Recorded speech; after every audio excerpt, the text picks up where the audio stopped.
우리 말에는요, 그러니까 이 문어체에서는 잘 쓰지 않지만 대화체에서는 자주 쓰는 표현들이 있습니다.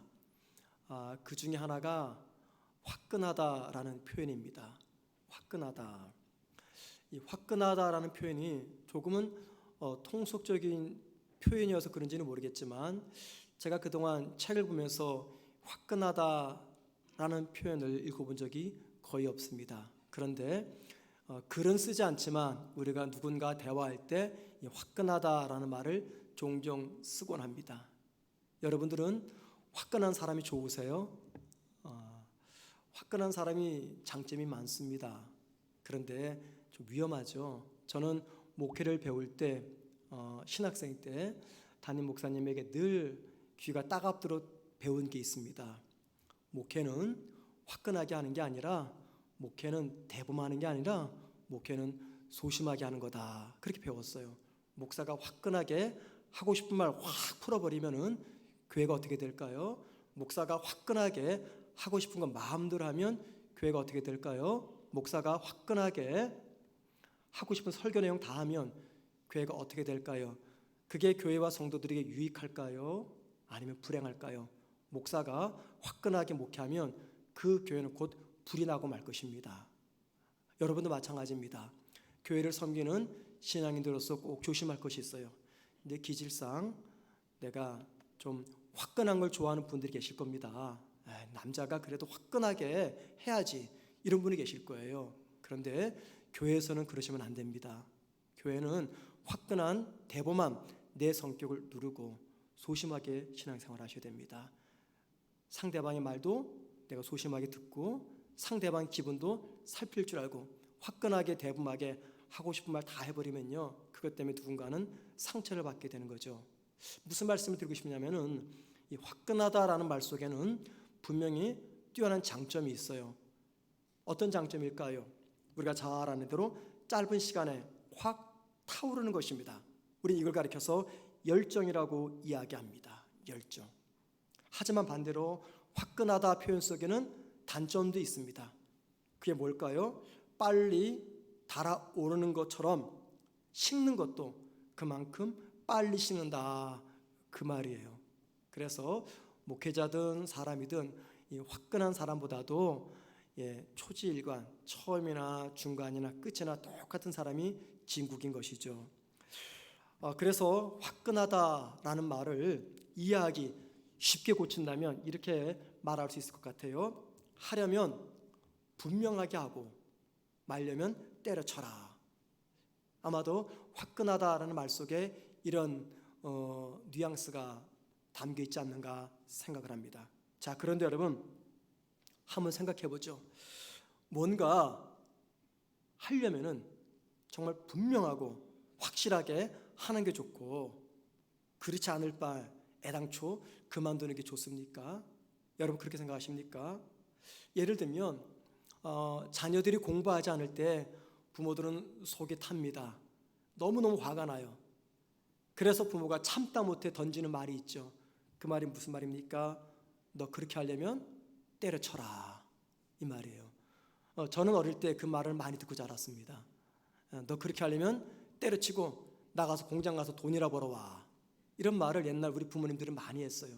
너 그렇게 하면 때려쳐라, 너 그렇게 하면. 이게 무슨 말이에요? 적당히 하려면, 화끈하게 하지 않고 적당히 하려면 그냥 때려쳐라, 안 하는 게 낫다, 그 말이죠. 우리가 어떤 일을 할 때 열정을 가지고 집중적으로 하는 거 정말 중요합니다. 그런데 여러분 한번 생각해 보세요. 우리가 어떻게 모든 일들을, 하는 일들마다 화끈하게 할 수가 있겠습니까? 그럴 수는 없죠.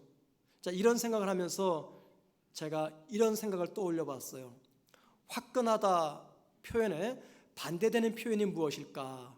여러분 어떤 표현이 떠오르십니까? 화끈하다의 반대말, 반대 표현. 생각해 보니까 이런 말들이 떠올랐습니다. 밋밋하다, 희미하다, 애매하다, 조금 속된 표현을 쓰자면 구질구질하다 등등의 표현이 생각이 났습니다. 그런데 여러분, 우리가 살다 보면서 깨닫는 게 있죠. 살다 보면은 구질구질하게 해서라도 끝까지 유지해야 될 것이 있습니다. 당당하고 떳떳하고 자랑스럽지는 못해도 부끄럽게라도 끌고 가야 될 것이 있어요. 그게 무엇일까요? 그것 중에 하나가 다름 아닌 신앙생활입니다. 왜냐하면 화끈하지 못하고 부끄럽게 끌고 가는 나의 믿음이지만 그 믿음에는요 무엇이 있냐면 가능성이 있습니다. 부끄럽고 구질구질하게 끌고 가는 내 믿음이지만 그 믿음에는 가능성이 있어요. 그 가능성이 어떤 가능성입니까? 때가 되면 그 구질구질한 믿음, 그 믿음이 나를 온전한 주님의 제자로 바꿔 놓는다는 가능성입니다. 자, 오늘 본문은요 우리가 잘 아는 대로 예수님께서 겟세마네 동산에서 기도하실 때 사람들에게 붙잡히는 장면입니다. 똑같은 내용을 기록하고 있는 다른 복음서를 보면은 이때 예수님의 모든 제자들은요 다 도망가고 말았다라고 기록하고 있어요. 왜 제자들이 다 도망간 것입니까? 제자들은 지난 3년 동안 우리 주님과 함께 먹고 자고 함께 사역하면서 많은 구원의 사건들을 목격을 했습니다. 또 장차 그 일들을 그 제자들이 주님을 이어서 해내가야 됩니다. 무엇보다도 주님은 그들에게 이런 말씀을 하셨어요. 내가 붙들려 십자가에 죽게 되면 잠시 뒤에 너희들에게는 큰 환난이 찾아올 것이다. 그런데 꼭 기억해라. 그 환난은 잠시뿐이고 조금만 지나면 사라지게 될 것이다. 그러니 조금만 참으면 된다 말씀하셨어요. 그런데 제자들은 당장 눈에 보이는 고난의 현장 때문에 주님의 그 말씀을 기억하지 못한 채 주님을 버리고 도망가고 말았습니다. 여러분, 이게 바로 인간의 실존입니다. 인간이 대단한 것처럼 보이지만 이렇게 약한 존재가 인간이라는 거예요. 그래서 어쩔 수 없는 연약함 때문에 평생 지켜왔던 삶의 원칙을 무너뜨리는 것, 이게 바로 연약한 인간입니다. 그런데 여러분, 모두가 도망친 와중에서 단 한 사람만이라도 예수님을 따라갔습니다. 도망가지 않고. 오늘 본문 54절 말씀 보니 그 사람을 베드로라고 이야기합니다. 그런데 이 54절 말씀 보면 좀 이상한 표현이 있습니다. 맨 뒤에 나오죠. 멀찍이 따라가니라. 성경에서 그냥 베드로가 주님 뒤를 따라갔다 라고 하면 될 텐데 굳이 뭐하러 멀찍이 따라갔다라는 표현을 쓰고 있는 것입니까? 붙잡힐 때 붙잡히더라도 기왕에 따라가려면 용감하고 당당하게 따라가면 얼마나 좋아요. 그런데 베드로는 그러지 못하고 멀찍이 따라갔다라고 이야기합니다. 우리 이 멀찍이 따라갔다라는 표현 속에서 뭘 봅니까? 베드로의 비겁함을 보게 됩니다. 자, 그럼 여러분, 베드로가 왜 주님을 멀찍이 따라갔을까요? 베드로에게는 두 가지 마음이 있었습니다. 첫째는 3년 동안 동고동락했던 그 주님을 그렇게 버릴 수가 없었던 거예요. 또 본인이 한 말이 있잖아요. 주님이 죽는 자리까지 내가 함께 따라가겠습니다 말한 것이 있어요. 그런저런 이유 때문에 베드로는 비겁하지만 멀찍이 떨어져서 주님을 따라갔습니다. 또 다른 마음이 있어요. 눈에 보니까 주님이 붙잡혀 지금 끌려가고 있습니다. 베드로가 무슨 생각을 했을까요? 자칫 잘못하면 나도 저렇게 되겠구나, 두려운 마음이 들었던 겁니다. 그래서 멀찍이 떨어져서 주님을 따라간 거죠. 그렇기 때문에 여기 멀찍이 따라갔다 그 말을 다른 말로 바꾸면 이렇게 표현할 수 있을 것 같아요. 안전한 거리를 두고 주님을 따라갔다. 그러면 여러분, 이 안전한 거리는 어떤 거리를 말할까요? 주님을 따라가기는 따라가지만 위기에 놓이지 않을 정도의 거리, 주님을 따라가기는 따라가지만 나에게 어려운 문제가 찾아올 때 얼마든지 피할 수 있는 확보된 거리, 이걸 가리켜서 안전한 거리라고 말할 수가 있습니다. 우리 신앙인들 중에는 저를 포함해서 모두가 마찬가지입니다. 믿음 생활하면서 베드로처럼 주님을 따라가는 분들이 있어요. 주님 옆에 서서 함께 동행하지 못하고 주님 멀리 뒤떨어져서 안전한 거리를 유지한 채 주님을 따라갑니다. 그래서 주님을 믿기는 믿어요. 믿지만 위기가 찾아오면 내가 신속하게 피할 수 있는 안전거리를 확보해 놓고 주님을 믿는 그런 분들이 있습니다. 흔히 말로 플랜 B, 플랜 C를 다 만들어 놓고 주님을 믿는 성도들이 있습니다. 주님을 안 믿는 게 아닙니다. 믿긴 믿습니다. 그런데 멀찍이 따라가면서 주님을 믿습니다.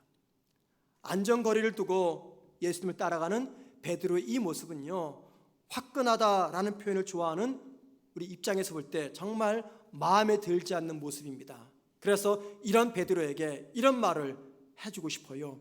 아니, 주님을 따르려면 죽기를 각오하고 따르던가 아니면 때려치던가 사람이 뭐 이렇게 화끈하게 믿는 게 없어, 이렇게 말하고 싶어집니다. 보통 사람들은 새해를 맞이하거나 큰 일을 겪게 되면요, 변화를 기대합니다.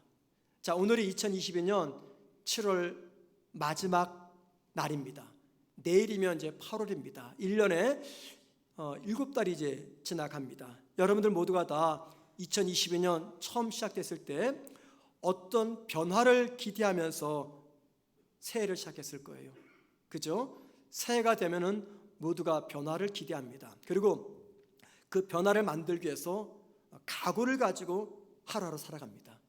여러분, 변화를 만들기 위한 각오를 가지고 오늘까지 살아오셨습니까? 지금까지 그리스도인으로서 부끄럽지 않은 삶을 살아오셨습니까? 만약에 이렇게 살아오셨다면 정말 수고 많으셨습니다. 우리 모두가 이렇게 살고픈 간절한 마음으로 여기까지 왔을 거라고 생각이 됩니다. 처음부터 적당한 거리를 떨어뜨려서 안전거리를 유지한 채 주님을 내가 믿어야지, 그런 마음으로 믿음의 여정을 시작하지는 않았을 거예요. 그렇지 않습니까, 여러분? 그런데 시간이 지나면서 여러분 지금 어떻습니까? 우리 마음처럼 잘 되고 있습니까? 매 순간 어떤 상황에도 주님을 떠나지 않고 주님 곁에서 친밀하게 주님과 동행하겠다, 이런 마음을 가지고 살아오셨는데 그 마음처럼 잘 되던가요? 베드로라고 그런 각오가 없었겠습니까? 주님이 죽는 자리까지 내가 함께 동행하겠습니다, 그렇게 호언장담했던 사람이었어요. 그런데 베드로 역시 그런 마음은 있었지만 어쩔 수 없이 주님으로부터 안전거리를 확보한 채 멀리 뒤떨어져서 주님을 따라갔습니다. 그런데 여러분, 멀찍이 주님을 따랐던 이 베드로의 모습 속에서 우리가 꼭 기억할 것이 있어요. 꼭 기억할 것. 거리를 두고 주님을 따르는 것이 수치스럽고 부끄러운 모습입니다. 그런데 여러분, 중요한 게 무엇입니까? 그럼에도 불구하고 베드로는 주님을 따랐다는 것입니다. 용감하지도 않습니다. 떳떳하지도 않습니다. 비겁한 겁쟁이 모습입니다. 그래도 베드로는 도망가지 않고 멀찍이서라도 주님을 따라갔다라는 겁니다. 이게 중요한 것입니다. 멀찍이 따를 바에야 도망가는 게 나을 만큼 비겁하게 보이는 베드로 이 모습이 저와 여러분에게 소망을 주고 있습니다. 왜 그렇습니까, 여러분? 베드로는요, 멀찍이라도 떨어져서 주님을 따라갔기 때문에 마침내 그 주님을 위해서 십자가에 달려 죽을 수가 있었던 것입니다. 베드로는 3번씩이나 주님을 모른다고 부인했기 때문에 자신의 실존을 깨달을 수도 있었으며, 그렇기 때문에 그런 실수를 다시는 범하지 않을 계기를 마련할 수가 있었던 것입니다. 무엇보다도 떳떳하지 못하게 멀찍이 따라갔던 베드로의 모습은요, 그와 비슷한 다른 사람들조차도 이 구원의 반열에서 제외되지 않을 것이라는 희망과 소망을 우리에게 주고 있습니다. 바로 이것이 멀찍이라도 따라갔던 힘인 것이죠. 우리말에 이런 말이 있습니다. 오르지 못할 나무는 쳐다보지도 말아라. 여러분은 이 말을 믿으십니까? 저는 우리말이 참 좋은 표현들이 많이 있어요. 그런데 반대로 참 없어지면 좋겠다, 그런 표현도 많이 있습니다. 그 중에 하나가 바로 이 표현이에요. 오르지 못할 나무는 쳐다도 보지 말아라. 여러분, 정말 그럴까요? 오르지 못할 나무는 우리가 쳐다도 보지 말아야 됩니까? 아닙니다. 비록 오르지 못할 나무라 하더라도 계속해서 쳐다봐야 됩니다. 자꾸 봐야 내가 올라갈 수 있을지 없을지 판단이 섭니다. 또 이런 말이 있어요. 가다 중지하면 안희감만 못한다. 이 말도 별로 좋은 말이 아니에요. 정말 가다가 중지할 것이면요, 안희감만 못합니까? 정말 그렇습니까, 여러분? 아니죠. 가다가 중지하면 간 것만큼 나에게 이득이 됩니다. 그것처럼 우리가 예수를 따를 때 확실한 믿음 가운데, 그리고 철저하게 자의를 부정하면서 주님 따르면 얼마나 좋겠어요. 우리 모두가 그런 모습으로 주님 따르기를 바랍니다. 그러나 그렇게 되지 않더라도 조금은 비굴하고, 조금은 치사하고, 조금은 떳떳하지 못하여 멀찍이 떨어져서라도 주님을 따라야 된다면 그렇게 해서라도 주님을 따라가야 됩니다. 왜냐하면 그것이 내게는 마침내 복이 되기 때문입니다. 바울은 신약 성경에 많은 편지들을 썼습니다. 그런데 바울이 쓴 편지를 읽다 보면은요, 바울이 조금씩 바뀌는 모습을 발견할 수가 있어요. 바울이 감옥에서 4권의 편지를 썼어요. 옥중서신이라고 이야기하는데 에베소서, 빌립보서, 골로새서, 빌레몬서, 이 4편지입니다. 그런데 이 4편지, 즉 옥중서신을 보면은요, 그의 당당했던 기계가 한풀 꺾인 모습을 볼 수 있습니다. 바울이 어떤 사람이었습니까? 복음을 전하는 데 있어서 당당함과 떳떳함의 기세가 하늘을 찔렀던 사람이었어요. 특별히 갈라디아서라는 성경을 보면은 자기가 전하는 복음 외에는 다른 복음은 복음이 아니라고까지 주장했던 사람입니다. 그만큼 바울은 강한 의지와 확신으로 복음을 전했던 사람이었어요. 그런데 그가 감옥에 썼던 빌립보서를 보면은 이 바울의 이야기가 조금 바뀌어 버립니다. 빌립보서에서 바울은 이런 고백을 해요. 자신이 지금 감옥에 갇혔기 때문에 복음이 전파되는데 방해가 되는 것이 아니라 오히려 자기가 감옥에 갇힌 것이 복음을 전파하는데 더 좋은 계기가 되었다라고 이야기합니다. 그러면서 하나님 앞에 감사합니다. 바울이 왜 이런 이야기를 할까요? 바울이 감옥에 갇혀 있는 동안에 감옥 밖에서는 2개의 현상이 나타났습니다. 첫째는 바울이 복음을 전하다가 감옥을 갇혔으니 이제는 우리가 바울 대신 복음을 전하자, 이런 성도들이 나타났어요. 여태까지는 바울만 복음을 전했는데 이제는 우리가 전하자, 이런 사람인 거죠. 반대되는 또 입장도 있었습니다. 바울의 경쟁자였어요.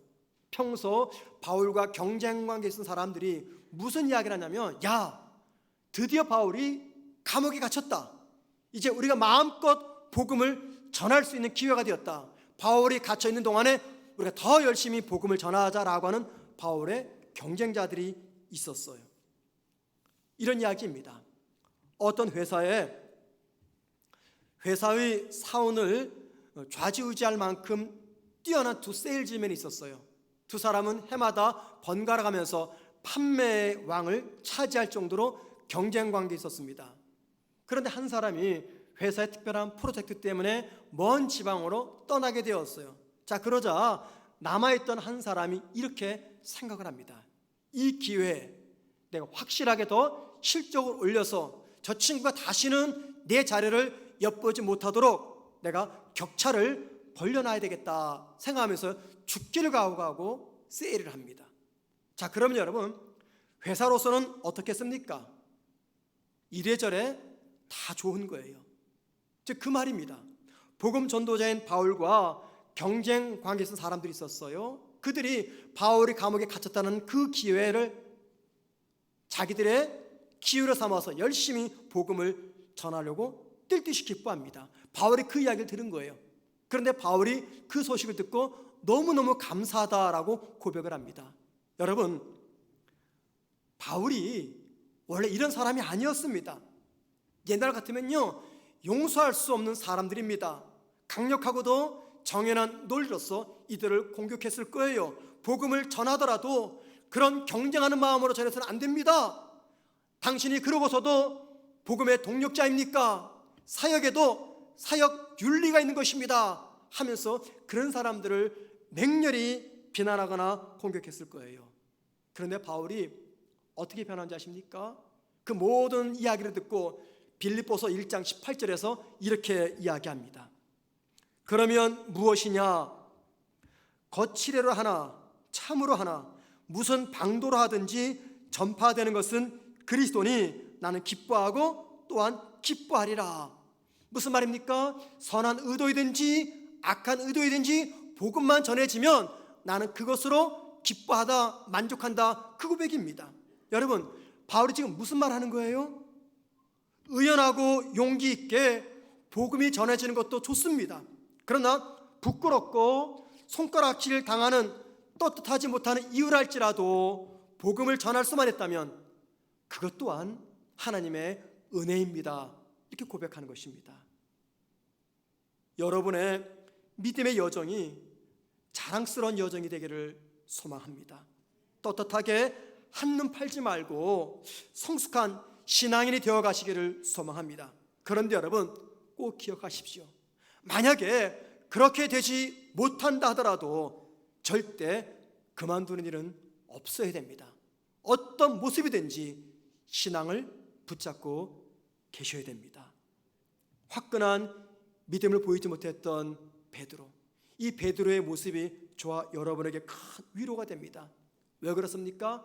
떳떳하지 못하고 멀찍이서라도 주님을 따라갔던 그 베드로, 비겁한 신앙인, 구질구질한 신앙인 그 베드로를 통해서 복음의 역사가 중단되지 않고 이어져 왔음을 기억하셔야 됩니다. 기독교 역사가 2000년이 넘습니다. 기독교 2000년 역사 동안에 어느 시대에 누군가가 봐도 정말 귀감이 될 만한 영웅 같은 신앙인들이 이 땅에 존재했습니다. 그런데 여러분, 교회 역사는 그들을 통해서만 이어져 온 것이 절대 아닙니다. 주님 사이에 간격을 두고 멀찍이서 주님을 따른 비굴하고 떳떳하지 못했던 수많은 사람들에 의해서 교회의 역사와 복음의 역사가 이어져 내려온 것입니다. 우리 교회를 보십시오.